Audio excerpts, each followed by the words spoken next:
Boys to fun.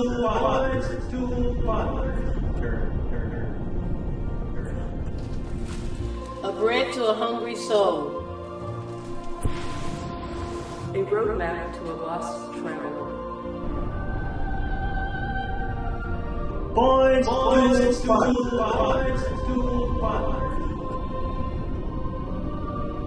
A living water for those who thirst.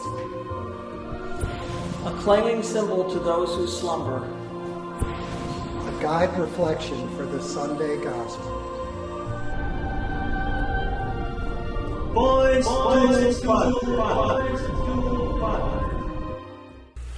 On this 26th Sunday, in ordinary time you see, the church provides us the parable of the rich man and Lazarus for us to reflect on our lives, our interactions, and our relationship with our fellow men, how much and how far we can go to become a manifestation of God's love. There's this story of a man who died and arrived before the judgment seat of God. God looked through the pages of the book of life and couldn't find the man's name. Therefore, he told the man that his place was in hell. The man was so surprised. And he asked God, "What wrong did I commit? What was my sin? I did nothing." "That is why you are going to hell," God said. "You are going to hell because you did nothing. It wasn't because of what you did, but what you did not do." Dear friends, the man in this story could be compared to the rich man in the gospel. But here the passage wasn't explicit on the fault of the rich man, because it wasn't like he was being suffered or punished because of his wealth or what he did to the poor man Lazarus. But if we analyze the reason for which the rich man was sent to hell, we will come to know another dimension of sin. That the rich man's sin was not a sin of commission, that is, doing something he shouldn't have done. Instead, his sin was a sin of omission, not doing something he should have done. While he enjoyed his wealth, he did not even bother lifting a finger to help Lazarus in their need.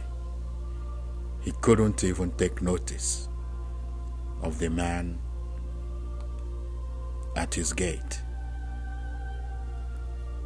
Sometimes we are often preoccupied with not committing evil that will miss moments for some good, and the ability to notice God's children staring at us for some attention.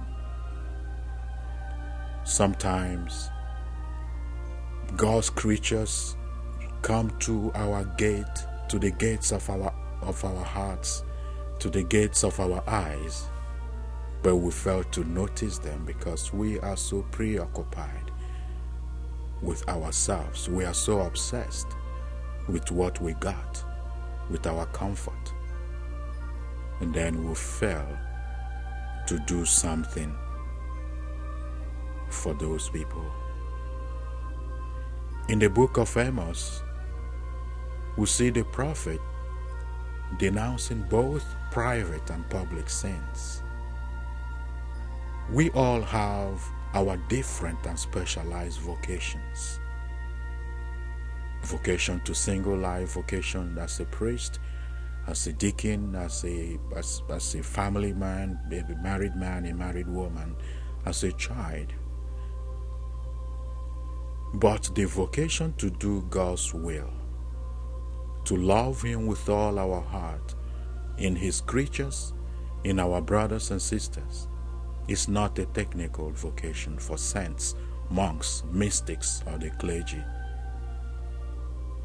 It is our collective vocation, and that this our collective vocation is to become the manifestation of God's love in our encounters, in our relationships, in our church, and in our communities. So today, my dear friends,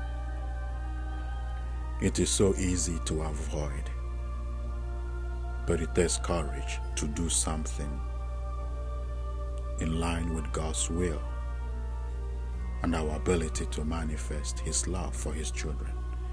So we pray that God will give us that sensitivity to the needs of other people, that we will not be blinded or become obsessed with our comfort, that we will do something, that we will go out there and minister to those who are sitting at the gates of our hearts, at the gates of our eyes, and at the gates of our ears, that we may hear the cry of the poor and respond with some actions. Have a beautiful Sunday.